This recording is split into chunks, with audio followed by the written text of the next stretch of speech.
अंधी प्रतिदिन मंदिर के दरवाजे पर जाकर खड़ी होती।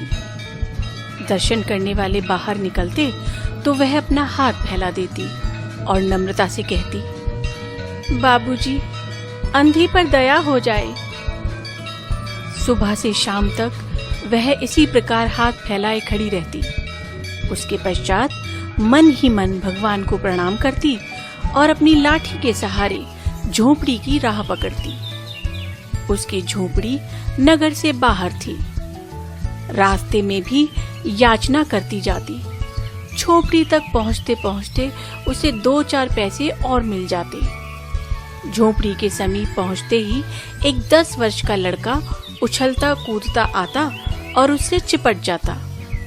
अंधी टटोलकर उसके माथे को चूमती।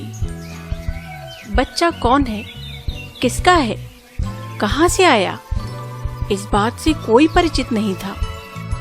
5 वर्ष हुए पास पड़ोस वालों ने उसे अकेला देखा था।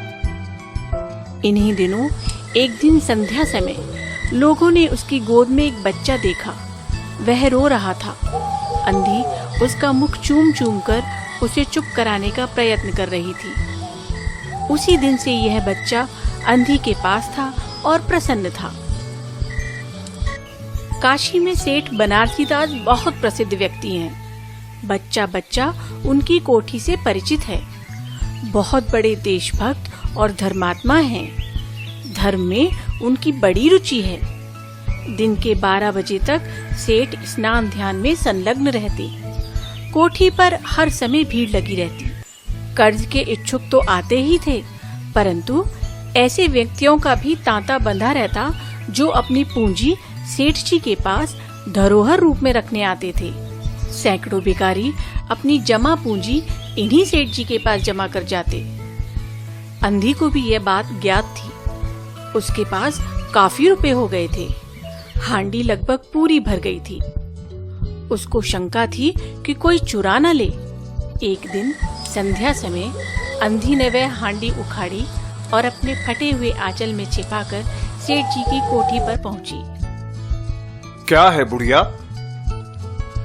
सेठ जी, इसे अपने पास जमा कर लो। मैं अंधी अपाहिज कहाँ रखती फिरूंगी। इसमें क्या है?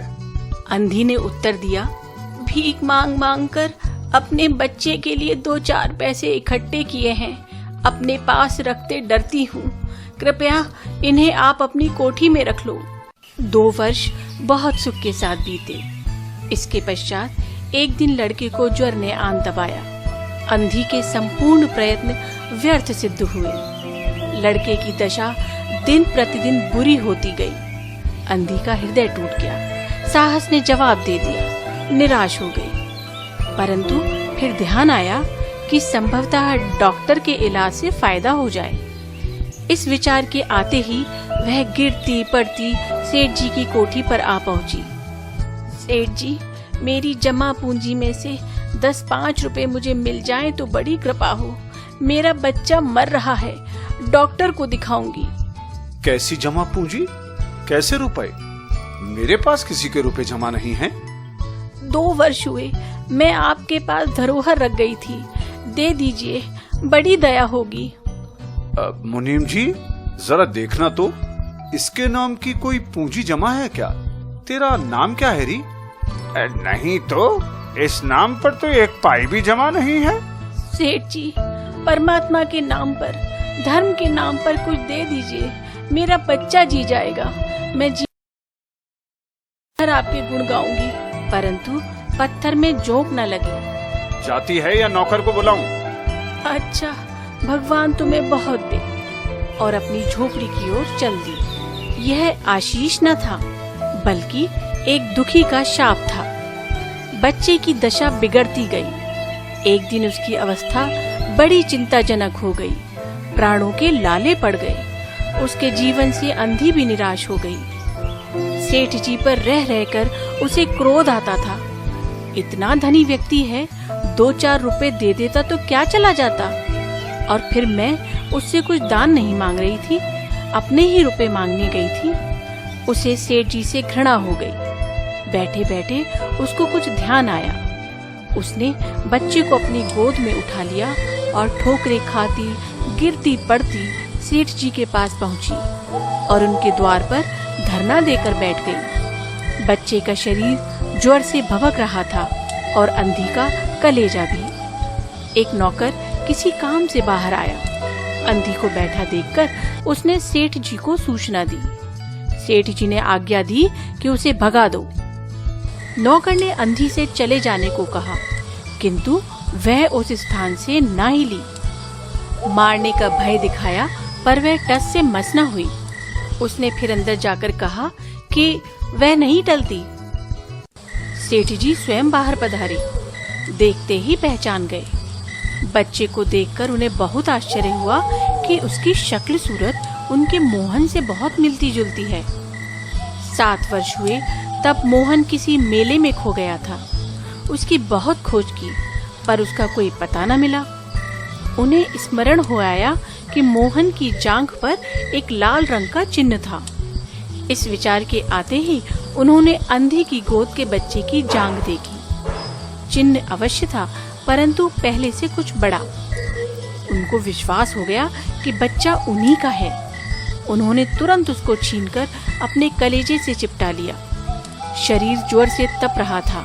नौकर को डॉक्टर लाने के लिए भेजा और स्वयं मकान के अंदर चल दिए। मेरे बच्चे को ना ले जाओ, मेरे रुपए तो हजम कर गए, अब क्या मेरा बच्चा भी मुझसे छीनोगे? बच्चा मेरा है, यही एक बच्चा है। 7 वर्ष पूर्व कहीं खो गया था, अब मिला है, सो इसे कहीं नहीं जाने दूंगा और लाख यत्न करके भी इसके प्राण बचाऊंगा। तुम्हारा बच्चा है इसलिए लाख यत्न करके भी उसे बचाओगे। मेरा बच्चा होता तो उसे मर जाने देते। क्यों, यह भी कोई न्याय है? इतने दिनों तक खून पसीना एक करके उसको पाला है, मैं उसको अपने हाथ से नहीं जाने दूंगी। दूसरे दिन प्रातःकाल प्रभु की कृपा हुई या दवा ने जादू का सा प्रभाव दिखाया।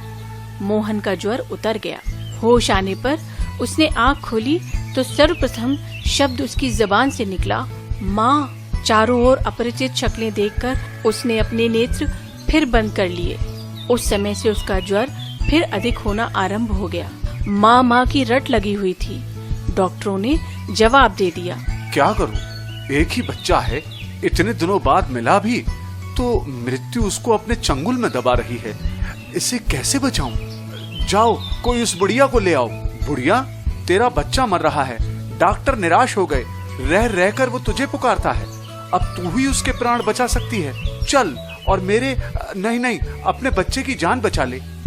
मरता है तो मरने दो, मैं भी मर रही हूँ। हम दोनों स्वर्ग लोक में फिर माँ बेटे की तरह मिल जाएंगे। इस लोक में सुख नहीं है, वहाँ मेरा बच्चा सुख में रहेगा। मैं वहाँ उसकी सुचारू रूप से सेवा शुश्रूषा करूँगी। ममता की लाज रख लो, आखिर तुम भी उसकी माँ हो। चलो, तुम्हारे जाने से वो बच जाएगा। अच्छा चलो। सेठ जी सहारा देकर उसे बाहर लाए और फिटन पर बिठा दिया। फिटन घर की ओर दौड़ने लगी।